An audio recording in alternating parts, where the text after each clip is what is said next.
Bien, ¿qué tal? ¿Cómo están amigos y amigas? Espero que se encuentren todos muy bien. Y bueno, vamos retomando, sí, nuestra clase de práctica notarial 2 que se dicta en la Universidad Católica de Santa Fe en su sede Posadas. ¿Está?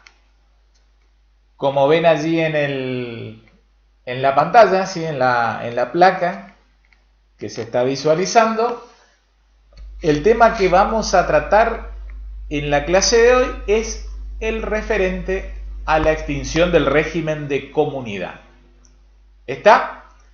Así que bueno, iremos desarrollando, iremos profundizando todas estas cuestiones que hacen al momento final de la vigencia del régimen de comunidad. ¿Sí? Vamos a darle como siempre un enfoque eminentemente notarial a la cuestión, sin dejar de tratar o soslayando temas que hacen a la teoría justamente desde el enfoque civilístico, digamos, de esta cuestión, que termina justamente adoptando una gran importancia, puesto que la teoría termina resolviendo justamente cuestiones muy prácticas a la hora de la determinación, ¿sí? Y correcto encuadre de cada uno de estos casos. Así que bueno, una vez más lo digo, manos a la obra y empecemos a desarrollar la clase de hoy. ¿Está?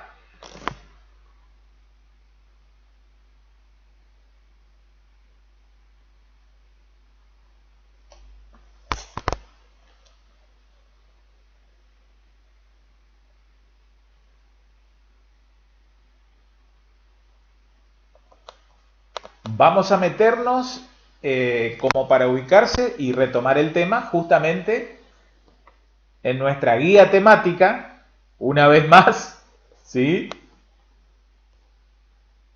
Y como para hacer un rápido repaso de todo lo que fuimos viendo, ¿sí? Régimen patrimonial, del matrimonio y uniones convivenciales.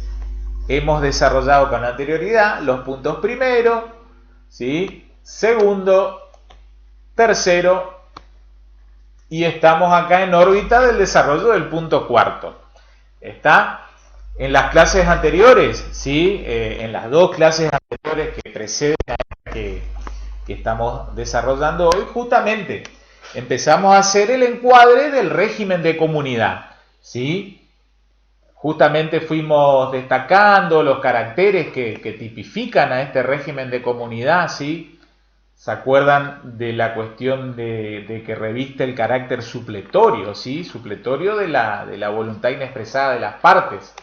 Luego repasamos esta cuestión que ya la hemos estudiado en el grado, pero luego profundizamos con el enfoque actual del nuevo Código Civil y Comercial, de esta dualidad, ¿no es cierto?, de la calificación que nos lleva a distinguir entre los bienes propios y gananciales, ¿sí? Hicimos una profundización de los denominados casos limítrofes, ¿sí? Y también la clase anterior desarrollamos la cuestión referente a la prohibición de contratar, ¿sí? Prohibición de contratar que justamente se verifica en el régimen de comunidad, ¿sí? Desde la entrada en vigencia del régimen de comunidad recae sobre los cónyuges esa inhabilidad, esa prohibición de derecho, esa incapacidad de derecho para contratar entre sí en interés propio. ¿Está? Vimos también, ya que vimos el principio de prohibición general, también vimos cuáles son las excepciones, ¿se acuerdan? Y entramos en la cuestión referente, ¿sí?, a las denominadas sociedades entre cónyuges.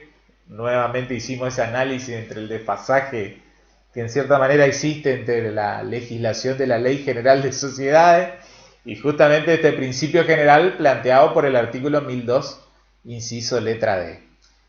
Luego vimos también como excepción a la cuestión de la prohibición de contratar, lo referido a la posibilidad de que los cónyuges se apoderen, se otorguen apoderamientos entre sí. ¿Está? Con la salvedad de no poder otorgar el poder para asentir en el caso del 456, ¿sí? Para otorgarse a sí mismo el asentimiento a la hora de disponer un bien que revista justamente tipología de vivienda familiar.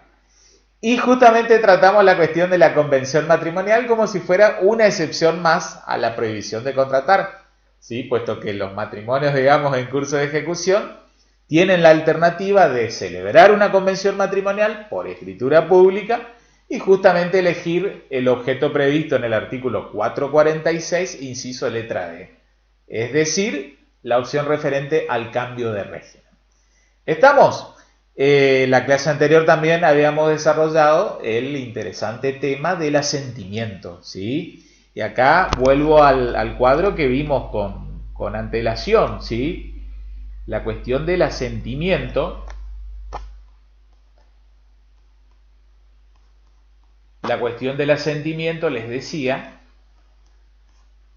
ganancial. Asentimiento para disposición de los gananciales, ¿sí? El cuadrito que ya pasa a mostrarse a continuación, justamente es el cuadro general de los asentimientos, de las tres clases de asentimientos que existen en el Código Civil y Comercial actual.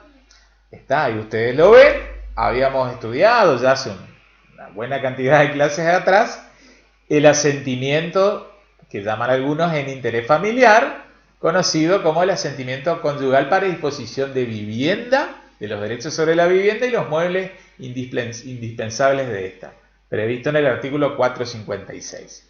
¿Estamos? Donde siempre destacamos, no interesa si estamos en un régimen de comunidad o bien en un régimen de separación. La clase anterior repasamos y profundizamos, estudiamos en realidad, todo lo referido al asentimiento conyugal para disposición de los bienes gananciales.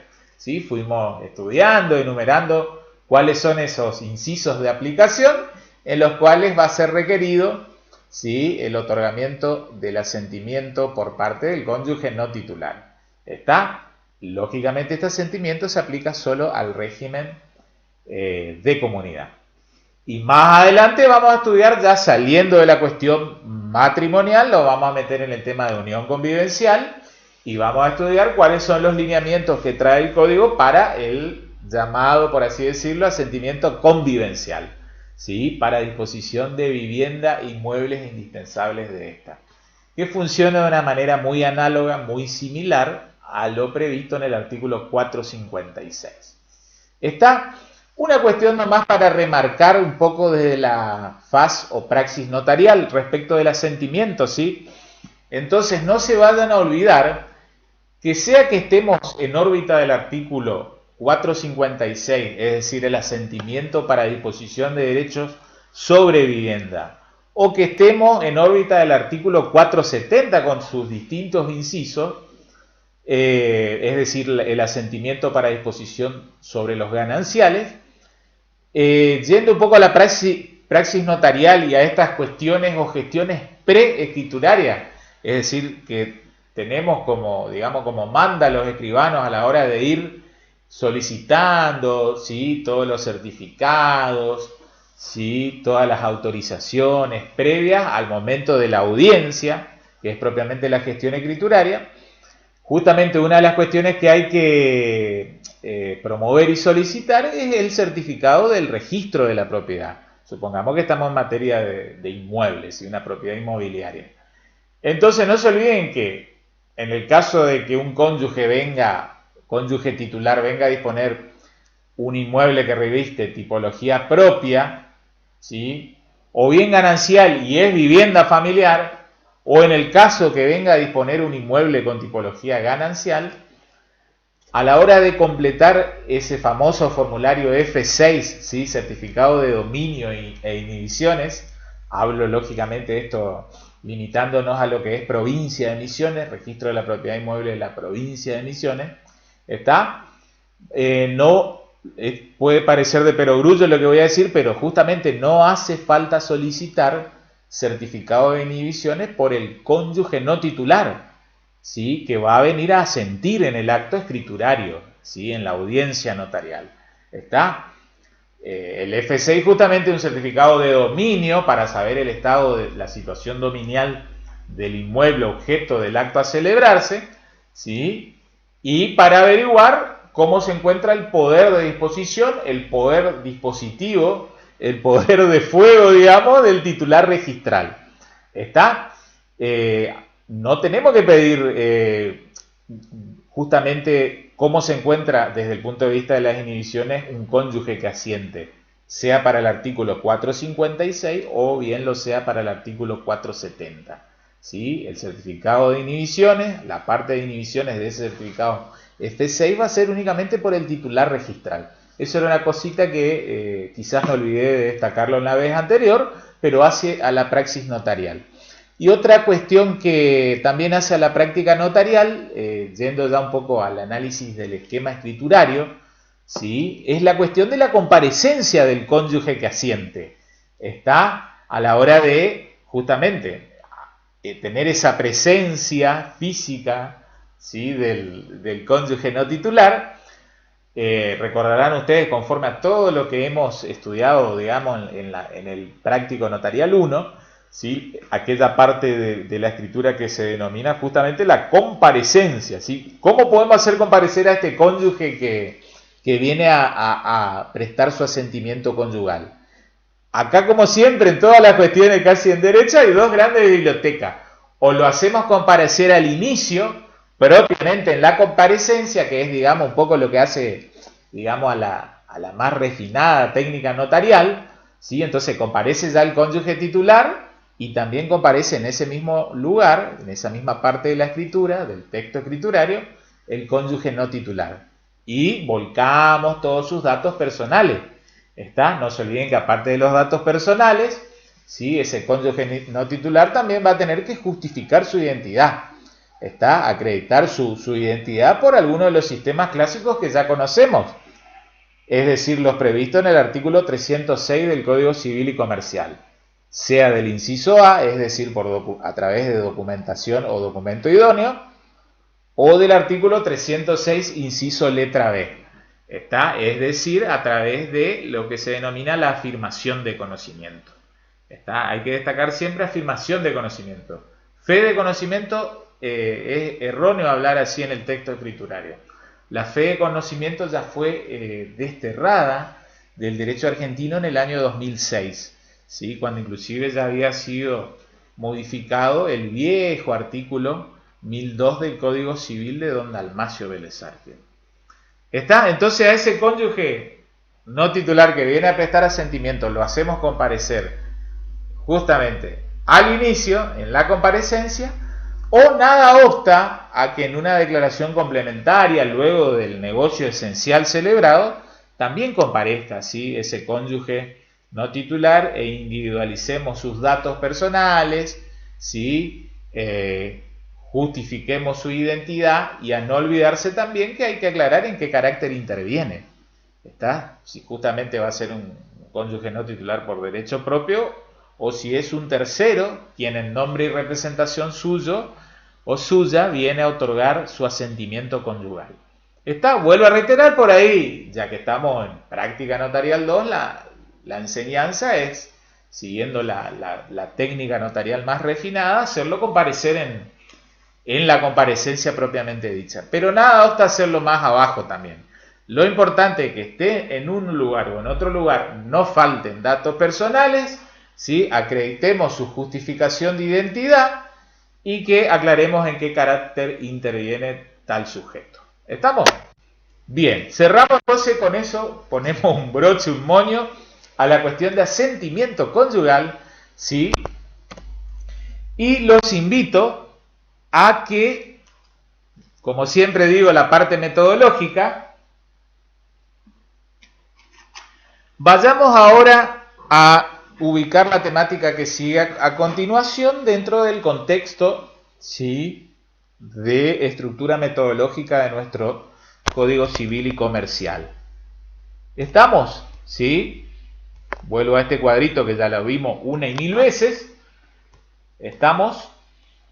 ¿Sí? Y ustedes conmigo justo van a repasar, ¿sí?,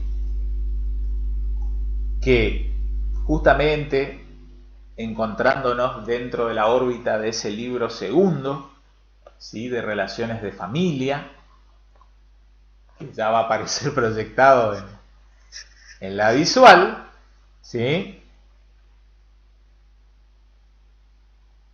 Recuerdan que había dos títulos que estudiábamos, ¿sí? El título segundo de régimen patrimonial y el título tercero, ¿sí?, referido a la cuestión de las uniones convivenciales. ¿Estamos? Bien. A ver un poquito.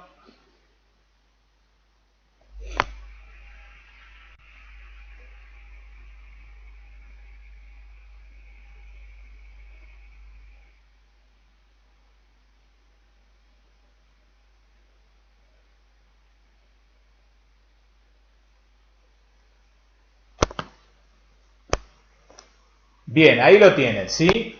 Justamente el libro segundo de Relaciones de Familia, como les decía, título 2, régimen patrimonial del matrimonio, y el título 3 referido a las uniones convivenciales, ¿sí? Ese título segundo es el que justamente se subdividía en estos tres capítulos, referido capítulo 1 a las disposiciones generales, capítulo 2 al régimen de comunidad y capítulo 3 al régimen de separación de bienes, que ya lo vamos a estudiar. Bien, entonces estamos de lleno en el régimen de comunidad, ¿sí? Esto es la cuestión desde lo metodológico. ¿Estamos? Entonces vamos a darle el estudio, vamos a enfocar nuestros cañones, digamos, cognitivos a estudiar este capítulo 2, ¿sí?, del régimen de comunidad en su fase final. Está todo lo que nace, se desarrolla y en algún momento se extingue. Está, entonces vamos a estudiar de acá en adelante, ¿sí?, en primer lugar, dentro de esa fase final, cuáles son las causales de extinción del régimen de comunidad. ¿Estamos? Bien.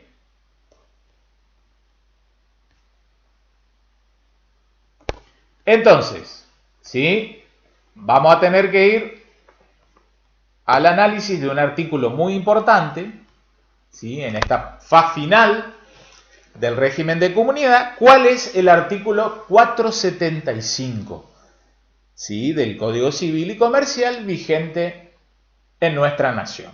¿Sí? Ya va a ser proyectado en la plaquita, en la filmina, el artículo 475.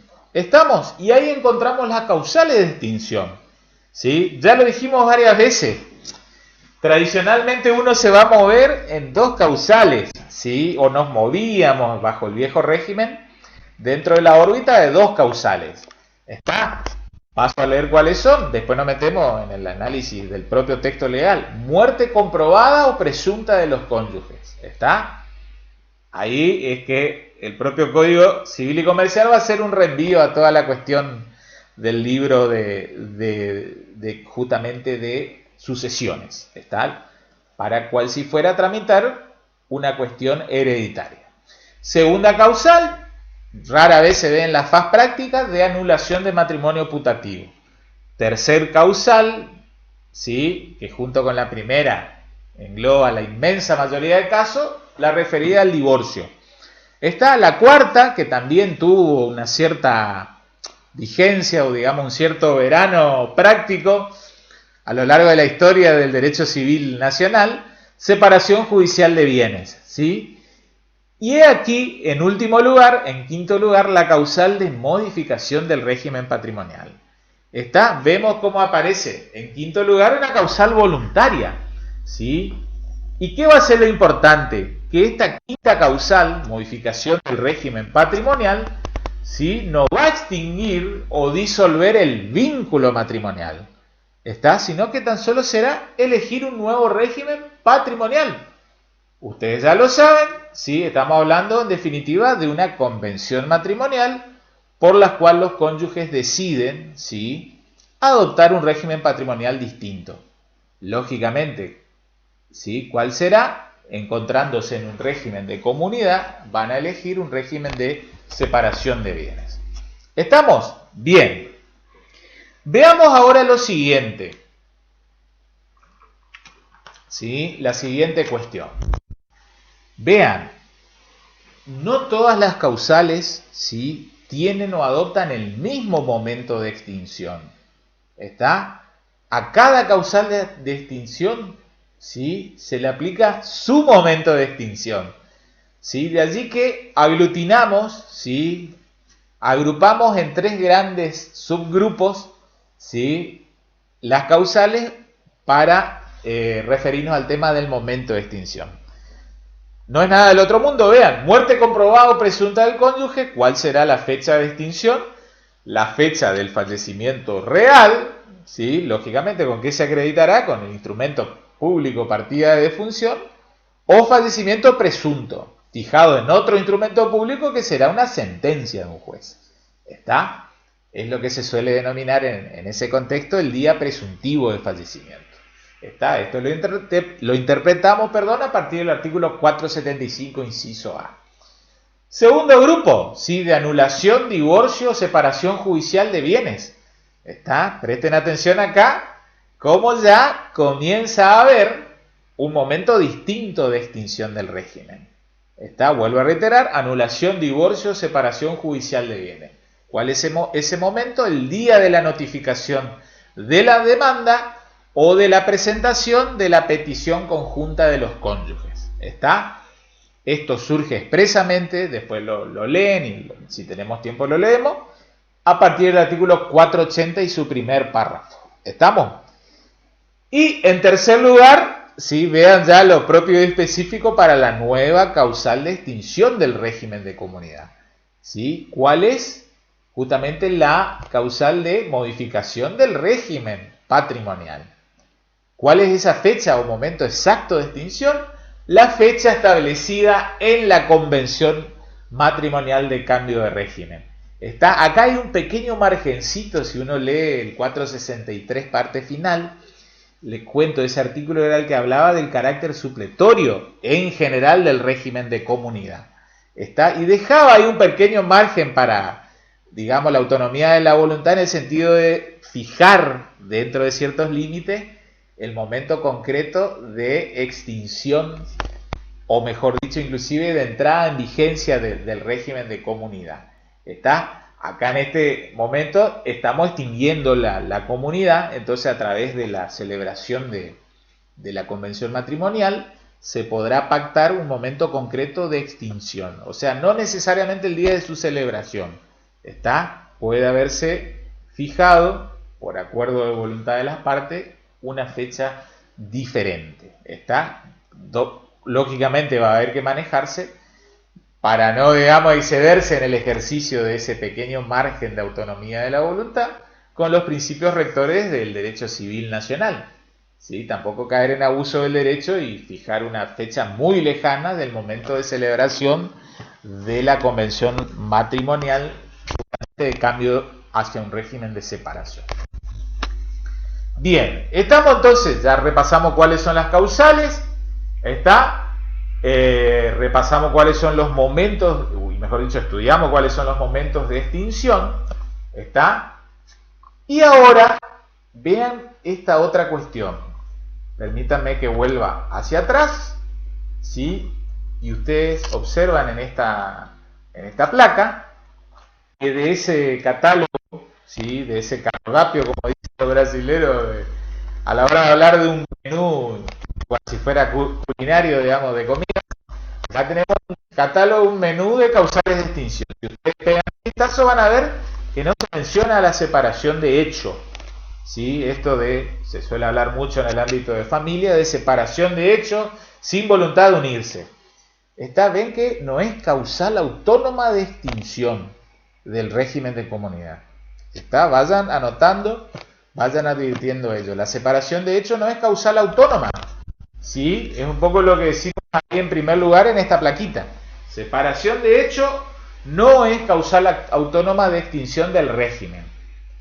Pero vean las importantes consecuencias jurídico-prácticas que tiene, ¿sí?, este instituto de la separación de hecho. Vean en todo lo que influye, y nos influye en esta cuestión que empezamos a estudiar de extinción de la comunidad. ¿Sí? En primer lugar, después fíjense, lean el 477 inciso C. es una motivo causal de justificar la promoción de la denominada separación judicial de bienes.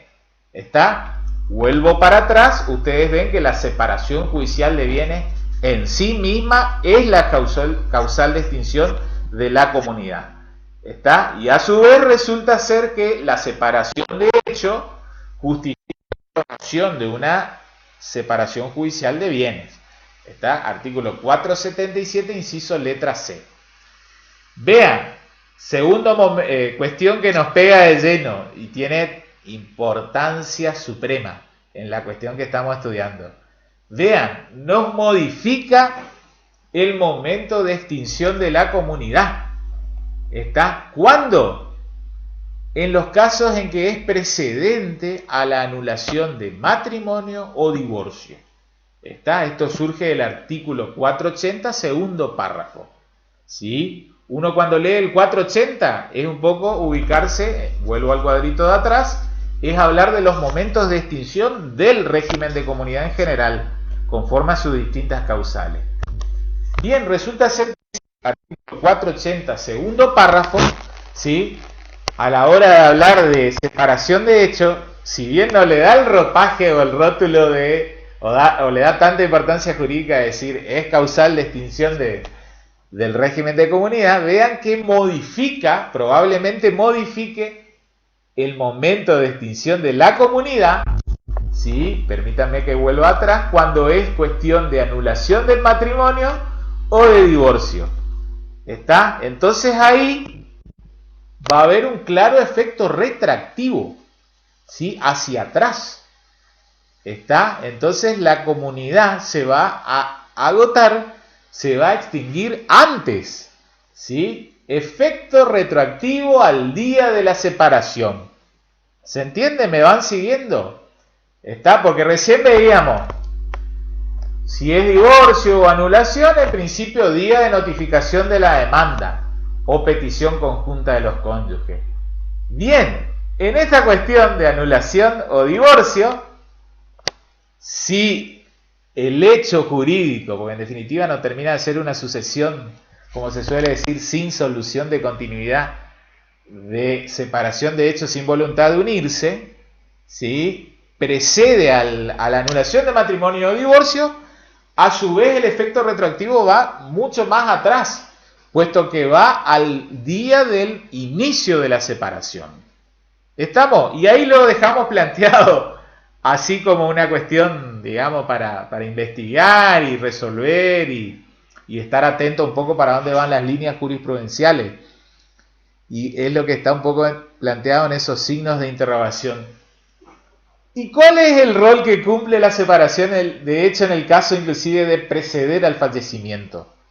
Puesto que si ustedes leen el 480 segundo párrafo, solo menciona que tiene ese efecto retroactivo al día de la separación en los casos de anulación de matrimonio o divorcio. ¿Está? Pero ¿qué pasa si hubo fallecimiento?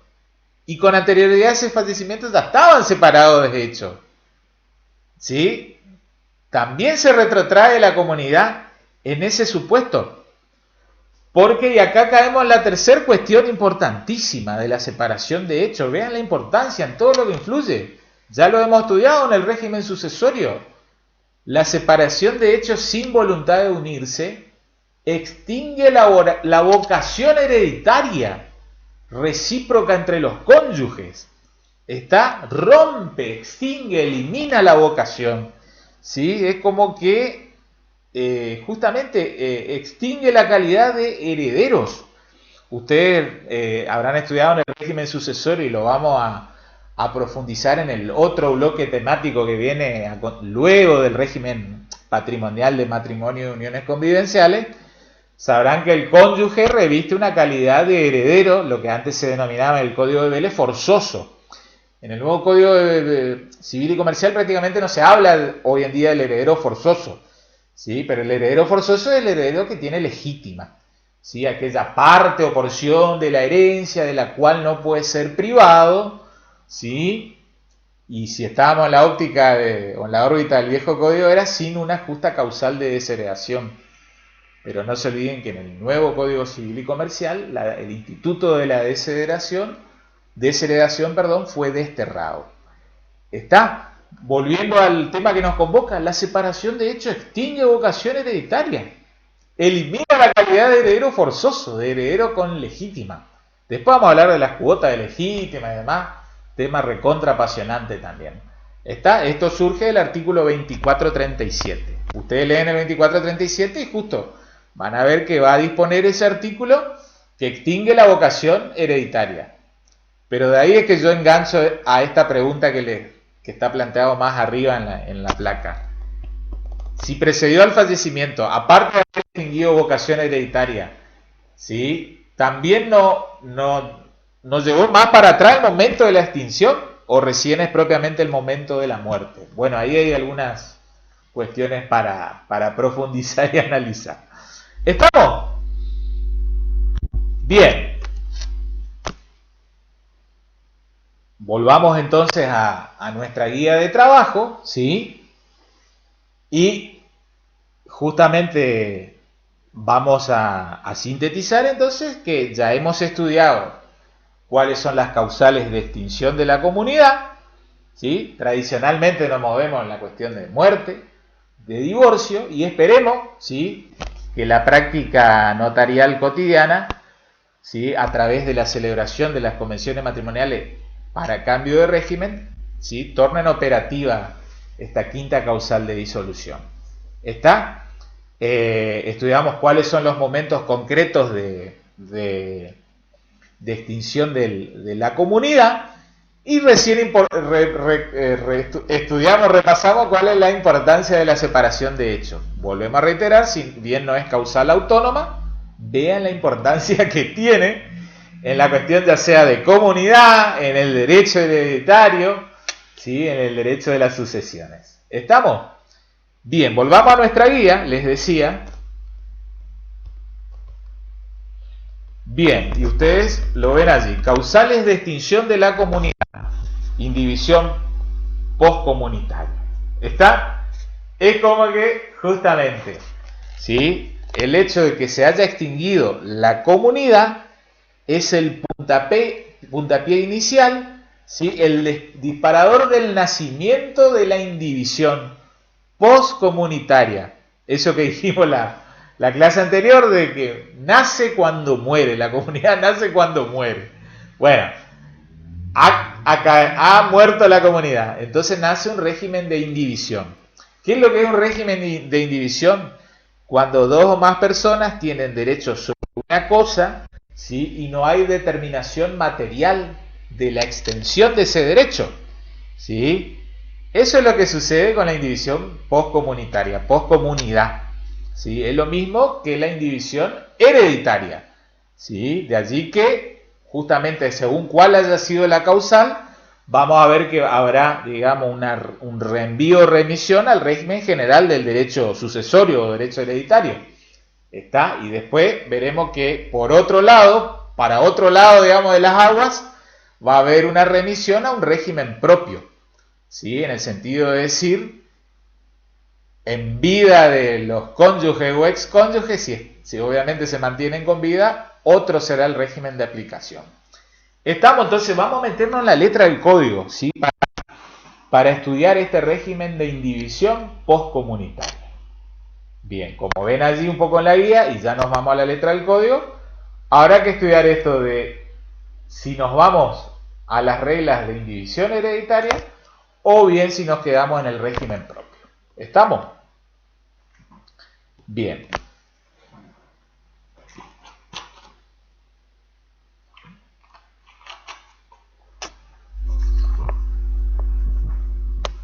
Bien. Ahí pasamos el 480 que les dije que era un artículo muy importante. Bien, bien. Ahí lo tienen, 481, es que divide las aguas. ¿Está? Vamos por la ruta y la rotonda o el treo, como dicen los brasileros, para un lado o para el otro. 481, epígrafe, regla aplicable.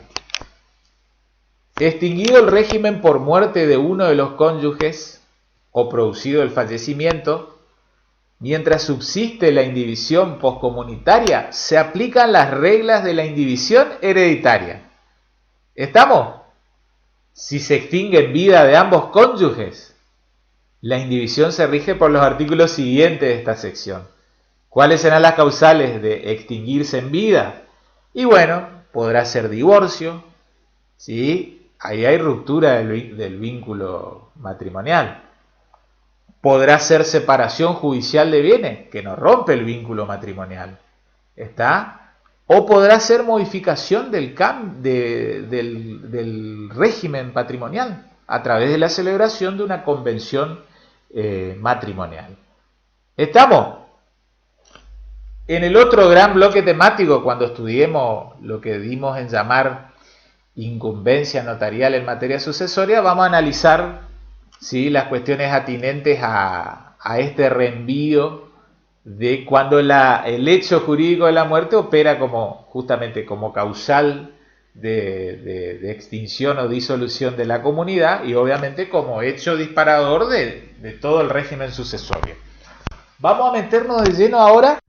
¿Qué pasa cuando operaron algunas causales que extinguieron la comunidad, pero los cónyuges o excónyuges al menos siguen con vida? ¿Está? Bien, hago el planteo y explicación básica de lo que sigue a continuación. Todo esto no estuvo regulado por fuente, digamos, de derecho ley, ¿sí? Recuerden ustedes, fuente de derecho fundamental, la ley, la más importante, la más trascendente, pero no única fuente de derecho. ¿Qué otra fuente de derecho conocemos? Reconocemos jurisprudencia, costumbre, ¿sí? Y otras fuentes de las denominadas no formales que tienen menor importancia, como la doctrina, ¿sí? Y después se discute mucho el alcance de los principios y valores jurídicos.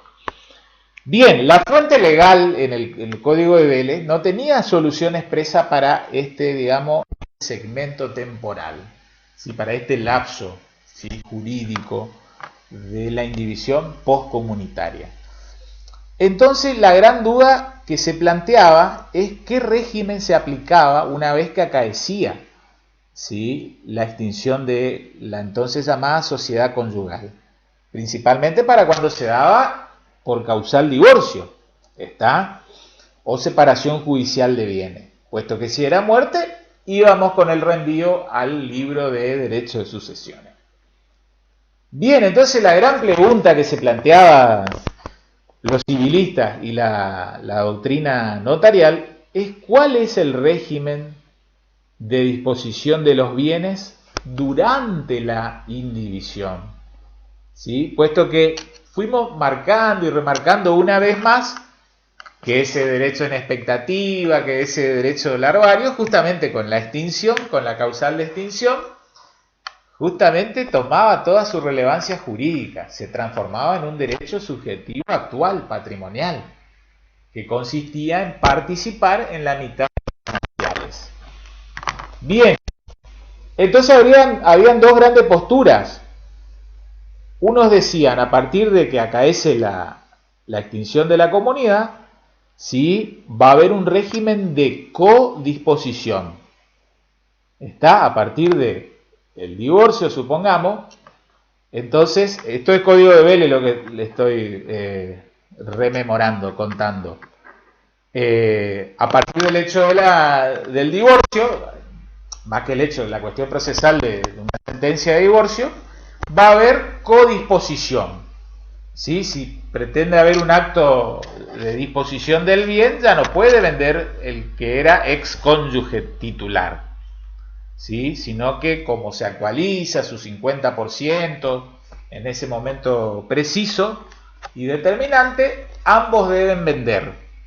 ¿Eso qué implicaba en la práctica notarial? Nosotros como escribanos estábamos obligados recién que hablamos del certificado del RPI, del Registro de Propiedad del Formulario 6, teníamos que pedir un F6 poniendo el dato del objeto del inmueble y pedir certificado de no inhibición por el que figuraba como titular registral, pero también por él o excónyuge no titular.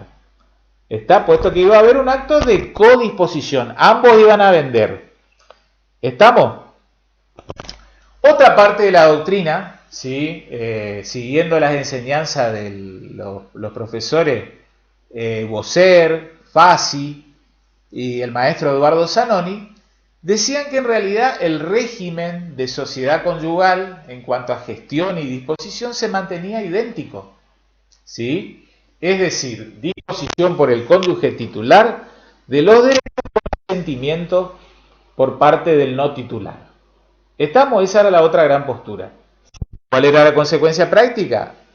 Para nosotros escribanos, íbamos a tener que pedir certificado de inhibiciones únicamente para el cónyuge o el excónyuge titular. ¿Está? Al igual que en un régimen que transcurría de sociedad conyugal, el no titular comparecía, ¿sí?, al solo fin de dar conformidad con un acto ajeno. Bien, ¿qué pasó entonces? Empezaron a haber fallos en uno y otro sentido, ¿sí?, derechos de terceros acreedores que se veían vulnerados, ¿sí?, con una sombra de fraude y otras cuestiones, intentando atacar algunos actos celebrados en escribanía, para al menos tornar inoponible la disposición de tales derechos. Vean qué pasó, cómo quedó regulada esta cuestión, ¿sí? Les cuento, la mayoría de la doctrina, antes de que entre en vigencia el Código 2015, agosto del 2015, estaba conteste en seguir la primera doctrina, ¿sí? Y era un poco lo que todos los que nos formamos en el grado de escribanía, en su momento por nuestros profes, doctor Cursá, escribano Frontera, que fueron mis profesores en su momento también en la Católica, de estas materias tanto de teoría, y el escribano Scipione acá de la ciudad de Posada. Ante el divorcio decíamos codisposición, vamos directo, aseguramos certificado de no inhibición por titular y por no titular, cónyuge no titular, ¿sí? Esa era la postura mayoritaria, práctica notarial recomendada. ¿Qué resolvió el nuevo código? Paso a leerles, ¿sí? 482, y escuchen, paso a leerles.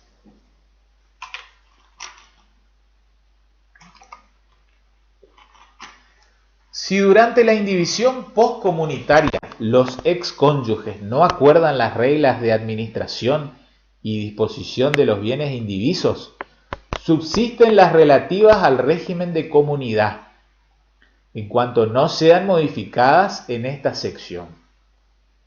¿Escucharon? ¿Se entiende?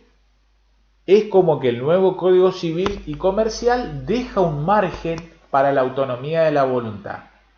Es como que en cierta manera nos tira la pelota, o les tira la pelota, digamos, a los cónyuges o excónyuges. No sé por qué en realidad inclusive el código habla de excónyuges, porque si extinguen el régimen de comunidad con una convención matrimonial, siguen siendo cónyuges, pero más allá de esas disquisiciones terminológicas, lexicológicas, a lo que voy es lo siguiente: deja un margen para la autonomía de la voluntad. Pueden pactar algo en cómo seguir administrando. Cuando uno habla de administrar, básicamente locar o dar en comodato. Cuando uno habla de disponer, habla de justamente venta, permuta, transferencia de dominio fiduciario, hipotecar, prendar. ¿Qué nos está diciendo? Podrían pactar algo, ¿sí? Si se pacta, se aplica lo que se pacta, ¿sí? De no pactar nada, entra como régimen supletorio, ¿ven?, ante la voluntad inexpresada de las partes, lo que dispone el código. Y en la práctica, ¿qué va a suceder? Que si los cónyuges no se están poniendo de acuerdo ni en cuestiones de alimentos ni de tenencia, entiendo yo que se van a poner de acuerdo en la cuestión patrimonial. Entonces casi siempre se va a terminar aplicando lo que dispone el código como legislación supletoria. ¿Y qué es lo que dispone el código como legislación supletoria? Dispone que se sigue aplicando, sigue subsistente el régimen de comunidad. ¿Qué quiere significar eso? Disposición del bien o derecho por parte del cónyuge titular con un asentimiento por parte del no titular. Eso en principio, ¿qué significa en la práctica? A la hora de nosotros como escribanos en la gestión preescrituraria, pedir certificado de inhibición solo por el cónyuge o excónyuge titular, no por el que viene a sentir. Pero ojo con el 482 segundo párrafo, puesto que no va a ser un asentimiento básico, supongamos para disposición de gananciales del 470. ¿Sí? Vean lo que les leo en el 482 segundo párrafo. ¿Sí? Cada uno de los copartícipes tiene la obligación de informar al otro con antelación razonable su intención de otorgar actos que excedan de la administración ordinaria de los bienes indivisos. El segundo puede formular oposición cuando el acto proyectado vulnera sus derechos. ¿Escucharon? En cierta manera es un poco lo que explican los profesores, digamos, de esta materia. Viene a ser tipo un asentimiento reforzado. ¿Sí? No es el asentimiento para disposición de gananciales básico del 470, sino como que sería un asentimiento más, ¿sí? Un asentimiento calificado, reforzado. ¿Por qué? Porque viene acompañado de un régimen de información anticipada. Ven ahí que existe la obligación de informar al otro la intención de otorgar un acto que exceda la administración ordinaria, supongamos una venta del bien. ¿Está? Entonces, de alguna manera, nosotros como escribanos, si nos encontramos con excónyuges, supongamos que se divorciaron, o con cónyuges que cambiaron de un régimen de comunidad a uno de separación, si quieren vender un bien que calificamos típicamente como ganancial, de alguna manera va a haber que asesorarle y decir, vos directo, a través de tu abogado, lo hacemos acá en oficina, vamos a notificar, ¿sí? Por documentación fehaciente, carta documento, ¿sí? Y anticiparle a tu ex cónyuge, si fue divorcio, o a tu cónyuge, si fue cambio de régimen nada más, que vos tenés intenciones de vender y que tal día, a tal hora, deberías comparecer a prestar el asentimiento, ¿sí? Eso es lo que habría que notificar por documentación fehaciente. De alguna manera eso, de buena manera, se podía dejar constancia inclusive en el texto escriturario, o al menos acompañar alguna copia autenticada a la matriz, ¿sí? Agregar también a la matriz. Entonces uno ahí va a demostrar debida o acabada diligencia, ¿sí? Para acreditar este punto. Estamos entonces sacando en limpio sistema actual al momento de, como vemos ahí, nos movemos en el tiempo de indivisión postcomunitaria. Se extinguió la comunidad por alguna de esas 5 causales. Vamos a la más tradicionales con, digamos, manteniéndose en vida los cónyuges o excónyuges, sería o divorcio o modificación del cambio de régimen. ¿Estamos? Entonces, ocurren o acaecen esas causales. Nace ese tiempo de indivisión postcomunitaria. ¿Cómo se dispone el bien en ese tiempo? En primer lugar, habría que ver si pactaron algo. ¿Sí? Puede ser que se haya pactado algo. Imagínense, inclusive, podría ser que hayan celebrado una convención matrimonial, ¿sí? De cambio de régimen, y allí sí, en ese momento ya de un matrimonio que cambia de régimen, sería viable que algo pacten, puesto que este artículo 482 sí les habilita. Pero no podrían pactar originariamente al momento de casarse, ¿sí? Algo de cómo entender luego este régimen de indivisión postcomunitaria. En cambio, si ya transcurría en comunidad, algo podrían haber pactado como cláusula accesoria o complementaria respecto a cómo se iba a desenvolver esta etapa de indivisión postcomunitaria. Si nada pactaron, ¿qué es lo que va a pasar en el 99% de los casos? ¿Cuál es el régimen de disposición? Es disposición por parte del cónyuge titular, ¿sí? Y asentimiento por parte del no titular. ¿Estamos? Entonces, solo pedimos certificado de inhibiciones por el cónyuge titular. ¿Está? Es uno de los casos planteados ahí justo para como que hagan la bajada práctica de toda la teoría que planteamos en el archivo de idónea adecuación notarial, ¿sí? Eso que dimos en denominar casuismo. ¿Está? Entonces vean, estamos en una etapa de indivisión postcomunitaria, acaecieron esas causales de extinción, ¿sí? Perdón, y estas entonces son las reglas aplicables. Y vean ahora, les voy a mostrar unos dispositivos legales, tanto del registro de propiedad inmueble de Ciudad Autónoma de Buenos Aires, como también de provincia de Buenos Aires.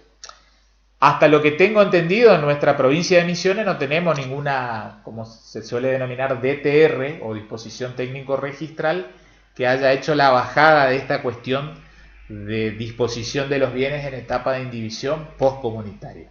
Sin embargo, tanto Ciudad Autónoma como provincia de Buenos Aires sí lo han hecho, ¿sí? Y paso a mostrarles a continuación. Vamos primero a Cava, ¿sí? Ciudad Autónoma de Buenos Aires. Si vean, es una instrucción, allí lo ven, 3/2016, ¿sí?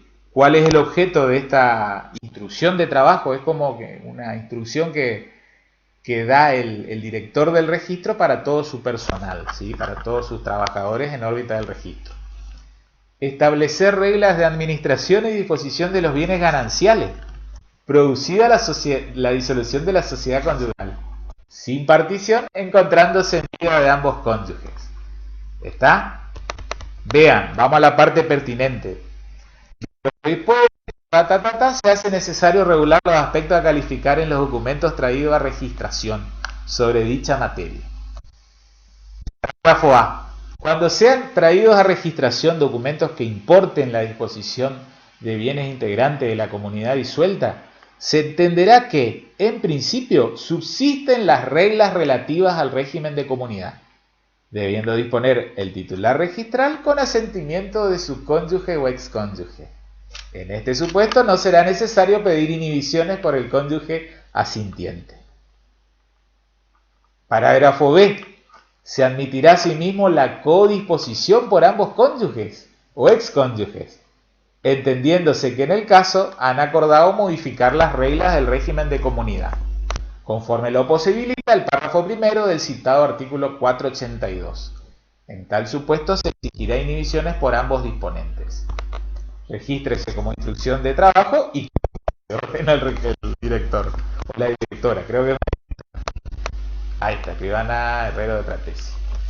Bien, entonces, deja abierto la DTR, puesto que se pueden plantear en órbita de calificación registral en cada registro, que lleguen casos donde, digamos, por asesoramiento, por la instancia en que se encuentren, porque hayan o no celebrado este posible régimen acordado de administración y disposición luego de acaecida la causal de disolución de la comunidad, pueden que hayan pactado algo y hayan, por ejemplo, dispuesto un régimen de codisposición. Podría plantearse. De esa manera, en realidad, se protege más los derechos del cónyuge no titular. Si no, tranquilamente, si nada pactaron, se aplica por carácter supletorio lo que dispone el código. Dispone el cónyuge titular del bien con asentimiento del no titular. ¿Está? Y en ese caso, lógicamente, no hace falta inhibiciones por ambos cónyuges, solo por el titular. Si codisponen, lo que dijimos al inicio, codisposición, inhibiciones por ambos cónyuges. Eso es Cava, ¿sí? Les muestro ahora provincia de Buenos Aires. ¿Está? Hay una disposición ahí también del año 2016. Está buenísima la disposición. Regula todas las cuestiones atinentes de régimen patrimonial, matrimonial. Se recontraprende de práctica notarial y registral leyendo estas disposiciones, pero lo lleva a la parte pertinente de lo que estamos estudiando ahora, ¿sí?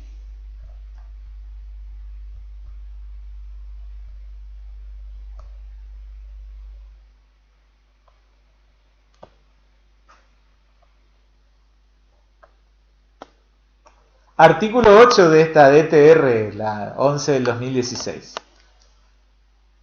Durante la indivisión postcomunitaria, los cónyuges o excónyuges podrán A. Acordar reglas de administración y disposición de los bienes indivisos, en cuyo caso podrán codisponer, independientemente de la titularidad de dominio de uno o de ambos, debiendo surgir de testimonio y minuta el carácter partitivo del acto. B. No acordar reglas de administración y disposición. En este supuesto, el cónyuge no titular prestará sentimiento. ¿Está? Que es lo que dispone con carácter supletorio el Código Civil y Comercial. El encuadre en uno u otro supuesto deberá surgir expresamente del documento. ¿Estamos? Así que ya tenemos en claro esta cuestión de indivisión postcomunitaria. ¿Está? No se olviden que la indivisión postcomunitaria nace con cualquiera de esas 5 causales, ¿sí? ¿Y cómo se pone fin? Supongamos que había un solo bien con la venta. ¿Sí? Supongamos que nada pactaron, vende el titular, cónyuge o excónyuge, de la no titular. La lógica, digamos, de sentido común y de práctica lleva a decir la no titular asiente y en esa misma ocasión, como ella tiene derecho al 50% de ese bien, va a percibir el 50% del precio de esa venta. ¿Está? Entonces, aparte de la escritura de venta, podríamos nosotros como escribanos, ahí tenemos, digamos, un kiosquito más, un chupetín más por vender, en el sentido de decir formalizar alguna escritura de entrega del precio percibido. Quizás no conviene tanto ensuciar, como decimos los escribanos, el texto escriturario de la venta, ¿sí? No le interesa tanto al comprador que figure esa cuestión, ¿sí? Pero por una escritura sucesiva, siguiente, que no va a tener vocación registral, se hace un acta de entrega de dinero, ¿sí? O al menos un recibo de percepción de la mitad del precio de la venta. Eso sería una cuestión de buena práctica notarial.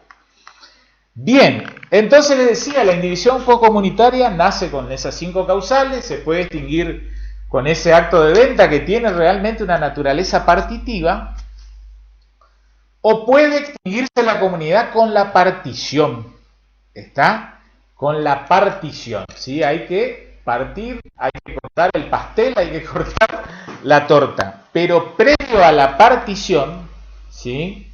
Previo a la partición, vamos a dar un sobrevuelo al sistema de recompensas, ¿sí? Los llevo un poco a la guía, ¿sí? Ven ahí, ven cómo sacamos el tema de causales de extinción de comunidad, indivisión postcomunitaria, remisión a la indivisión hereditaria según los casos. Eso lo vamos a estudiar después, ¿sí? Cuando estudiemos incumbencia notarial en materia sucesoria. ¿Saben por qué? Porque cuando se extingue la comunidad por causa de muerte, uno tiene, ahí otra vez, recontra aplicable todas las nociones que estudiamos de bienes propios y gananciales.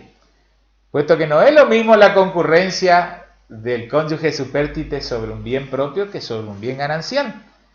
Todo eso lo vamos a estudiar en el próximo gran bloque temático. Nos metemos ahora en lo que sigue a continuación, ¿sí?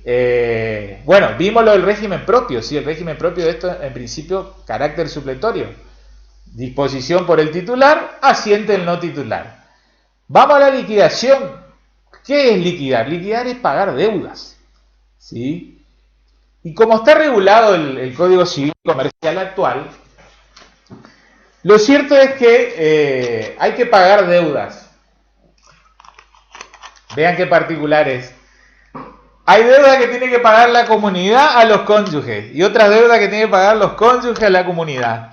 Y también puede haber deudas de terceros o en favor de terceros, créditos a favor de terceros acreedores. Entonces vamos a empezar a estudiar algunas nociones básicas del sistema de liquidación de la comunidad, ¿sí? De la antes denominada sociedad conyugal. Pero para poder hablar de liquidación, previamente algo tenemos que estudiar de recompensas, ¿sí? Esto es más, vuelvo a reiterarlo, más para el abogado pero que para el escribano, pero sirve que como buenos asesores tengamos una noción básica de cómo funciona el sistema de recompensas, ¿sí? Permítanme que me ubique en la filmina pertinente.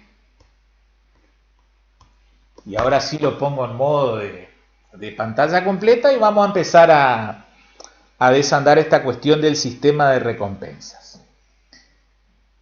Bien, una cosita desde lo histórico. ¿sí? Primer cuestión. El sistema de recompensa no es novedoso, ¿sí? Por ahí puede ser que en alguna clase anterior yo lo planteé como algo novedoso o llamativo o propio de adjudicación de este nuevo Código Civil y Comercial. Y lo cierto es que el sistema de recompensas ya lo trató de una manera, digamos, solapada, don Dalmacio Vélez Arfiel, no con un método, digamos, así de interrelación o de conexión de casos, sino de manera aislada. Pero lo cierto es que a su vez don Dalmacio Vélez Arfiel, ¿sí? Les decía, don Dalmacio Vélez Arfiel, él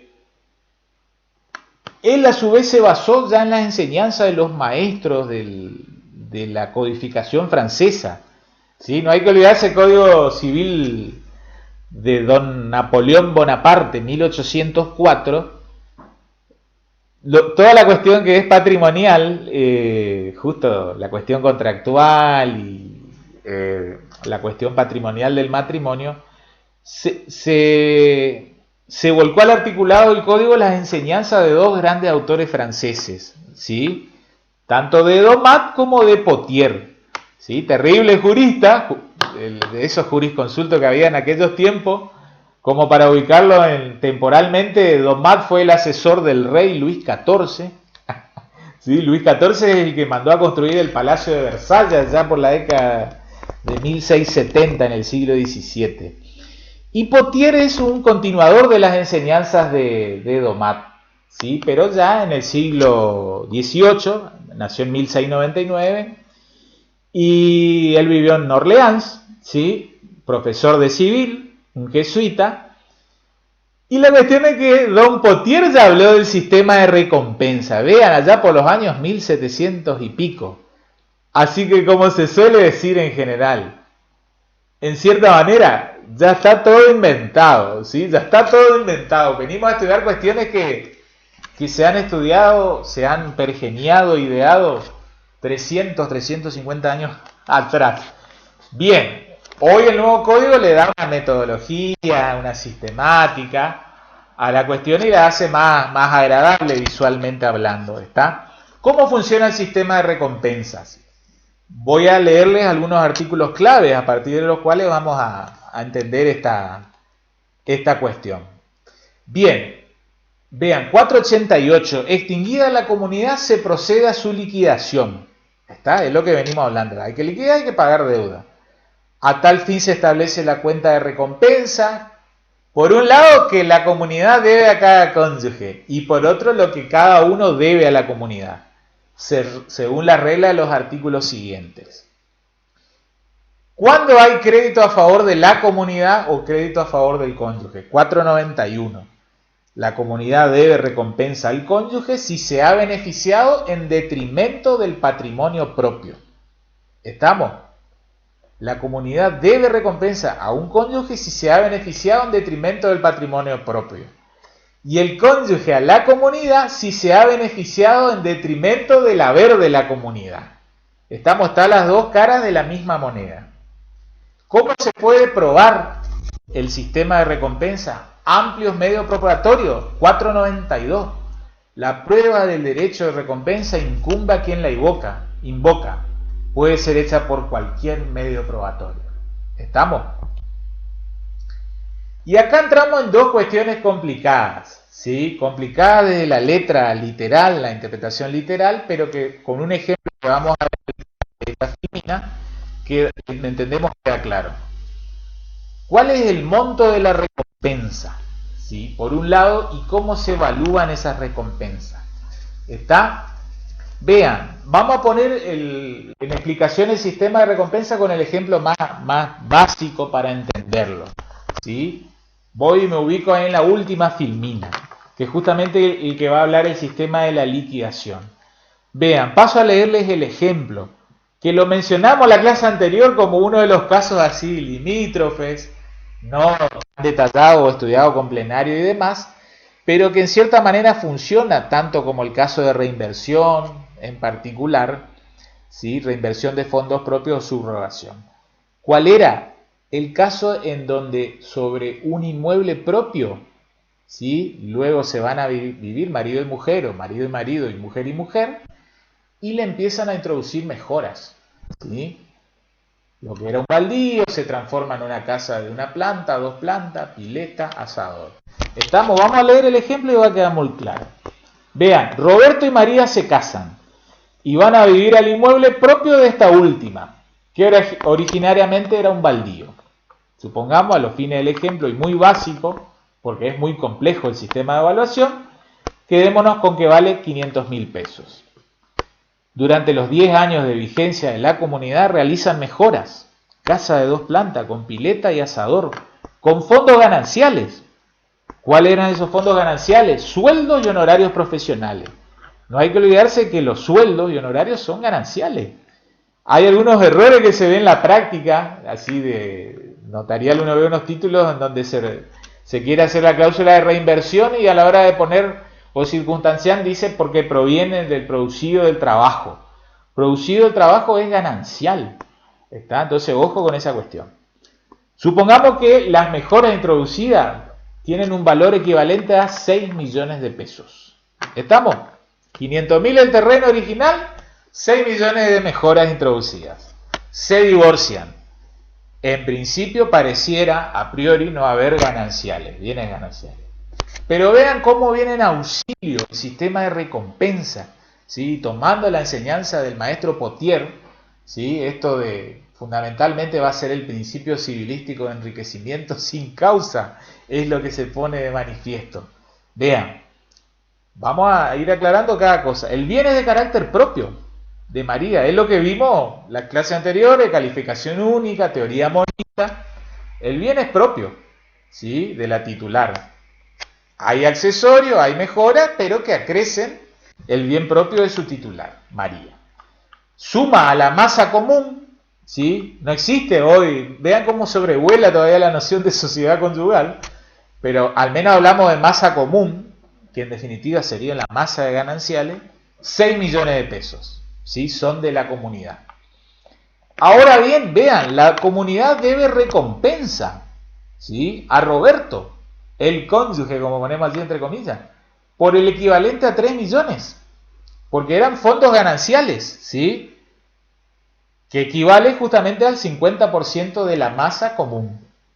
¿Está? Y a su vez María, que es la titular registral, ¿sí? Y reviste sobre ella ese bien el carácter de propio, colaciona dicho valor de 3 millones de pesos, es decir, el 50% restante de la masa común. ¿Por qué decimos colaciona? Porque funciona de igual manera que en el derecho sucesorio funciona la acción de colación. No se olviden que la acción de colación en definitiva es un simple cálculo contable, ¿sí? ¿Se acuerdan que la acción de colación tiene efecto personal? En donde si un heredero contra un coheredero planteaba colación era para que ese cónyuge no retire de más. ¿Por qué? Porque ese, por ejemplo, heredero ya recibió una donación en vida. Entonces, si fallecido ese causante iba y volvía a retirar, había un rompimiento al principio de la pars conditio hereditatis, la paridad entre los herederos. Bien, acá en cierta manera tiene que haber una par conditio conyugalis, no sé cómo se diría realmente en latinazgo, pero una paridad a la hora de participar en los gananciales. Y digamos, con criterio equitativo y de justicia, no romper justo el principio civilístico del enriquecimiento sin causa. Entonces, leo esta última oración. María colaciona dicho valor, 3 millones, el 50% restante de la masa común, los tiene por ya percibidos. ¿Está? Lógicamente, el bien sigue siendo uno solo, ya está la casa de 2 plantas, la pileta, el asador, lo que fuere, pero lo cierto es que el cónyuge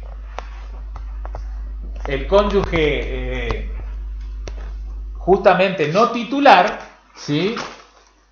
Tiene ese derecho de crédito en reclamar, ¿sí? Ese derecho de crédito en reclamar, participar en la mitad de lo que él ha colaborado en mejorar ese bien propio. ¿Está? Entonces, de una u otra manera, la cónyuge titular va a tener que justamente otorgar ese fondo, ya sea con carácter dinerario o con alguna participación en el bien, que no creo, puesto que se han divorciado, pero lo cierto es que él va a tener un crédito expedito por cobrar, el cónyuge no titular. Bien, así es como funciona de una manera muy básica, ¿sí? Porque ustedes después van a empezar a plantearse y lean la letra del código. ¿Cuál es el valor que hay que tomar? ¿A qué momento? ¿Sí? Está todo planteado en el código, ¿sí? Busca que no haya problema con las cuestiones de los desvaríos inflacionarios, la depreciación de la moneda. ¿Está? Pero un poco la base que ustedes tienen que quedarse en cuanto a los momentos es lo siguiente. Se va a evaluar al momento, cómo se encontraba el bien al momento exacto de disolución de la comunidad. Supongan en el momento concreto en que se divorciaron. ¿Sí? Recuerden que divorcio es día de la presentación, si es conjunta, o notificación de la demanda. Salvo que hubiere separación de hechos, en donde ahí a su vez hay efecto retroactivo. Bien. Entonces, hay que ver cómo estaba el bien en ese momento. En cuanto a las cuestiones que lo accedían, ¿sí? Cuánto estaba construido a ese momento. Y según cuánto vale ese bien, ¿sí? Conforme a lo que tenía, por así decirlo, en ese momento, pero al valor del momento concreto de liquidación. Supongamos que se habían divorciado hace 5 años atrás, entonces hay que ver cuánto estaba construido 5 años atrás, pero con el valor que tiene esa cosa como estaba hace 5 años atrás, al valor hoy en día. ¿Sí? Al mes de mayo de 2020, ¿sí? En plena pandemia de COVID-19. Así es como funciona de cierta manera el sistema de evaluación de recompensas. Bien, último temita, que más que temita es un gran temón, ¿sí? Y lo vamos a tratar a continuación, es la cuestión referente a la partición de los bienes, ¿sí? Partición de los bienes en el sistema de comunidad, del régimen de comunidad. Estamos hablando de la partición de los gananciales, ¿sí? Y ahí vamos a ver cuál es la forma para partir, ¿sí? Qué clase de acto formal es, cuál es la masa partible y cuáles son las reglas para la división. Vamos a hablar algunas cuestiones, ¿sí? En este momento, propias del régimen de comunidad, pero otras cuestiones de partición van a ser profundizadas inclusive cuando hablemos de partición hereditaria, porque en realidad es así. Todo lo de partición, el régimen de comunidad, ¿sí? La cuestión matrimonial, hay un reenvío a la partición hereditaria. Entonces todo lo que profundicemos allá vamos a profundizar a la hora de hablar de partición hereditaria. ¿Sí? Pero no obstante vamos a dar unos lineamientos básicos para cerrar como bloque normativo el régimen de comunidad. ¿Sí? Bien, entonces vamos a hablar de forma, cuál es la masa partible y cuáles son esas reglas básicas para la división. ¿Sí? Primer cuestión que hay que remarcar, ya me meto en la letra del código, pero es un poco los errores que uno advierte en la práctica. ¿Sí? Todos nos podemos equivocar, entonces si uno conoce errores, voy a advertir a un colega, alumno, amigo, conocido, cliente, ¿sí? Partición, disculpen la redundancia, es poner fin al estado de indivisión, en este caso postcomunitario. ¿Quiénes pueden otorgar la partición? ¿Quiénes pueden ser parte jurídica de la partición? Recuerdan ustedes del teórico que han estudiado que parte son aquellos sobre los cuales recaen los efectos del acto. Entonces, de la partición, ¿quiénes forman parte? Únicamente los cónyuges. Supongamos cónyuges si fue un régimen que cambiaron de comunidad a separación. Nació la indivisión o comunitaria, hay que dividir gananciales. ¿Quiénes lo otorgan? ¿Quiénes comparecen en escribanía ante el escribano? Los cónyuges. Roberto y María, María y Juana, Roberto y Luis. Pónganle el nombre que quieran. ¿Estamos? Sola y exclusivamente los cónyuges, o es cónyuge si fue divorcio. Pero no puede venir a comparecer, ¿sí? O no puede ser representado un hijo de la pareja o una tercera persona. Los de afuera son de palo, no pueden formar parte de la partición. La partición, ¿sí? La partición de la torta, del pastel, como se dice, solo puede ser entre las partes, ¿sí? Los cónyuges o excónyuges. ¿Por qué digo esto? Porque hay veces que uno ve partición en donde Roberto y María, ¿qué es lo que deciden? Dejar el bien a su hijo Agustín, que puede que sea menor de edad inclusive, o es indistinto, indiferente mejor dicho, que sea mayor o menor de edad. Pero si quieren hacer eso, en realidad uno entiende como profesional cuál es la necesidad de poner fin al conflicto, se entiende, y es lo que muchas veces ocurre en la práctica, de que los cónyuges o excónyuges no se quedan con la titularidad de los bienes y prefieren dejarlo a su descendencia. Eso es perfectamente viable, se puede hacer, pero el tema es que entonces ahí hay una sucesión de actos, hay una partición y posterior donación de inmueble. Son dos actos simultáneos con el alcance que ustedes estudiaron, habrán estudiado del denominado tramo abreviado registral, ¿sí? Instrumentaciones simultáneas o sucesivas. No se puede hacer comparecer al acto de partición al hijo de los dos y que ese hijo queda con la titularidad o queda con un usufructo o queda con una nuda propiedad sobre una propiedad. La partición tiene que ser para que Roberto, es factible que una persona se quede con el 100%, eso hay que aclararlo también, puesto que desde que ocurre la causal de disolución, ellos recuperan plena capacidad dispositiva y hacen con su derecho patrimonial lo que quieren. Son libres de renunciar, todos los derechos patrimoniales son renunciables de manera expresa, pueden hacerlo. Muchas veces ponen fin a conflictos de tenencia o de alimentos, otras cuestiones mucho más importantes desde la parte moral o espiritual, y es como que un cónyuge dice, bueno, quédate con todo y listo, pongamos fin a la cuestión. Eso es viable, pero es entre cónyuges o excónyuges, no un tercero. El tercero no forma parte, ¿sí? Porque inclusive hubieron algunos casos que se llegaron a resolución judicial de que en instancia de la disolución y liquidación de la entonces vigente sociedad conyugal, decidían eso. Roberto y María querían dejarle a Agustín. Y valía el acuerdo entre partes, ¿sí? Muchas veces era un instrumento privado que luego se presentaba para su homologación, lo que se conoce como la forma mixta, ¿sí? De las particiones, que hoy en día no está expresamente contemplada en el código. Eso luego se inscribía en el registro y todo por vía de oficio, ¿sí? Pero entonces ahí surgieron los registradores y dijeron, oye, cuidado, acá hubo partición y donación al hijo. Y recuerdan ustedes que la donación de inmuebles es una formalidad solemne absoluta, que solo puede hacerse por escritura pública bajo pena de nulidad. Y entonces ahí hubieron una ida y vuelta entre el juez que sostenía eso, era la jueza, la doctora Delfina Borda, se planteó en órbita de Capital Federal.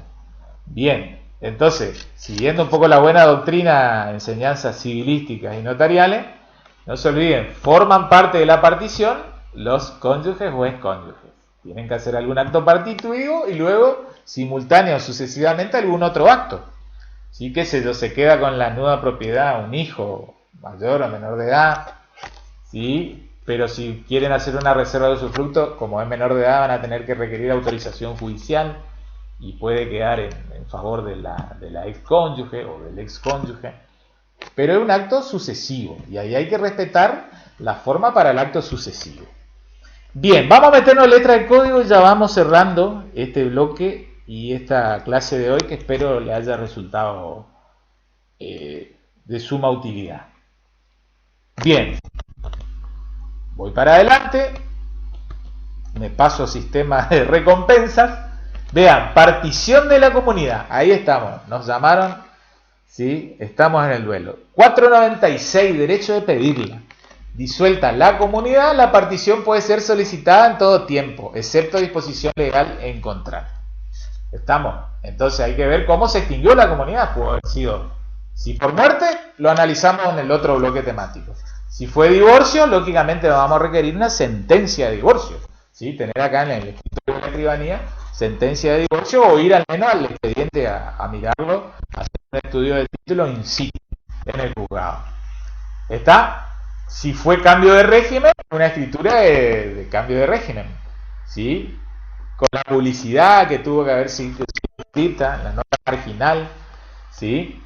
Así que bueno, ahí vamos cerrando la clase de a poquito, porque se me gastó el anuncio de la poca batería y no lo tengo acá el cargador. Vean, masa partible, ¿sí? La masa común se integra con suma de activo ganancial, líquido de uno y otro. ¿Estamos? Bien, división. Acá de lleno vean el sistema de ganancialidad. La masa común se divide por parte igual entre los cónyuges, sin consideración al monto de los bienes propios ni la contribución de cada uno a la adquisición de los gananciales. Vean, esto es lo que vamos a profundizar en la clase más adelante. Si se produce por muerte de uno de los cónyuges, los herederos reciben su parte sobre la mitad de gananciales que hubiese correspondido al causante. Si todos los empresarios son plenamente capaces, se aplica el convenio libremente acordado. ¿Está? Forma de la partición. Inventario y división de los bienes se hace en la forma prescrita para la partición de herencia. Entonces, es lo que les dije. Reenvío a la cuestión de partición de herencia. Pero hablamos 2 o 3 palabritas de la forma. ¿Sí? En el viejo Código de Vélez había un artículo 1184, inciso sexto o segundo, si mal no recuerdo, que decía: partición extrajudicial de herencia tiene que hacerse por escritura. En el viejo Código de Vélez ya estaba el reenvío en la parte de sociedad conyugal para herencia. ¿Qué pasa en la actualidad? Yo les dije que hay un 1017 que es el que te indica qué actos tienen que hacerse por escritura. Ese no está más. No hay un inciso propio que siga hablando de partición, ¿sí?, de herencia o partición por analogía de comunidad, en este caso de bienes o comunidades gananciales. Entonces, ¿cuál es la forma para la partición de los bienes en postcomunitario? Dependerá del tipo de bien. Si estamos en presencia de inmueble, ahí sí queda captado por el 1017, inciso primero. Toda transferencia, modificación o extinción de derecho real sobre inmueble tiene que hacerse por escritura. Entonces, ¿cuál es la forma de la partición? Escritura ante escribano. ¿Está? Si hay inmueble, escritura ante escribano. Es lo que se conoce como partición privada. ¿Sí? Ambos, lógicamente acá estamos en derechos sucesorios, se dice todo de acuerdo, todo capaz, todo presente. Acá son solo 2, cónyuge o excónyuge, lo que hacen la partición por escritura.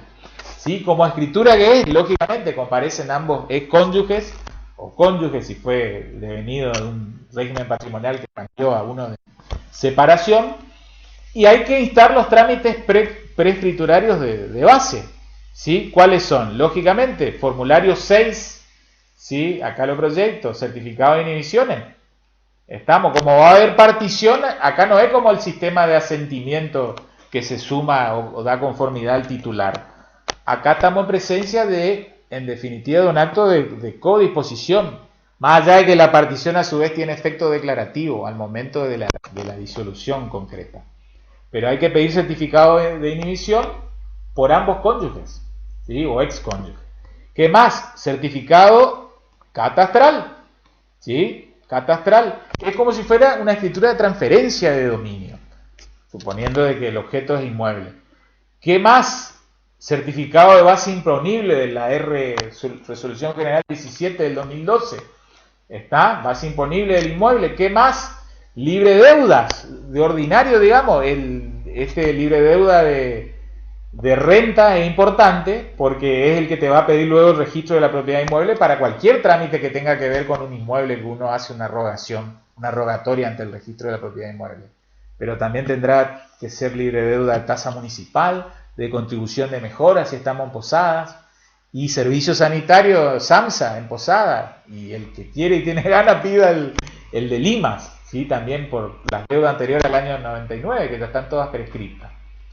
Estamos, lógicamente, en esas audiencias preescriturarias, ¿Qué más? Hacer comparecer a los cónyuges, si son así en distintos momentos, para no generar conflictividad, hacer completar las planillas de datos personales, ¿sí? También las planillas de WIF, ¿sí? Y bueno, y lógicamente la sentencia de divorcio. Está la carátula, la sentencia de divorcio. Y acá también les llevo a ver si no la tengo por acá, la ley de honorarios de profesionales, de abogados en definitiva, la que fue reformulada en el año 2017 en la provincia de Misiones. Lo cierto es que también, en cierta manera, acá se discute si en esa partición tiene que obrar la cuestión referida a justamente a la conformidad arancelaria, ¿sí? En definitiva, también hay que cumplir con los lineamientos, ¿sí?, de la ley registral local, ¿sí? La ley registral local te va a pedir, en principio, denuncia del bien en el expediente. Entonces, lógicamente, si es extinción del régimen por divorcio, el bien va a tener que estar denunciado en el expediente de divorcio, ¿sí? Y va a tener que obrar una conformidad arancelaria que uno va a tener que en definitiva, en el rearmado del tracto, en las constancias notariales, ¿sí?, en cómo le correspondió a los cónyuges o excónyuges, va a tener que hacer mención. ¿Por qué? Porque, bueno, en cierta manera el registro de la propiedad inmueble, lastimosamente así, dependiendo de quién sea el funcionario del registro, te va a pedir más requisitos o menos requisitos.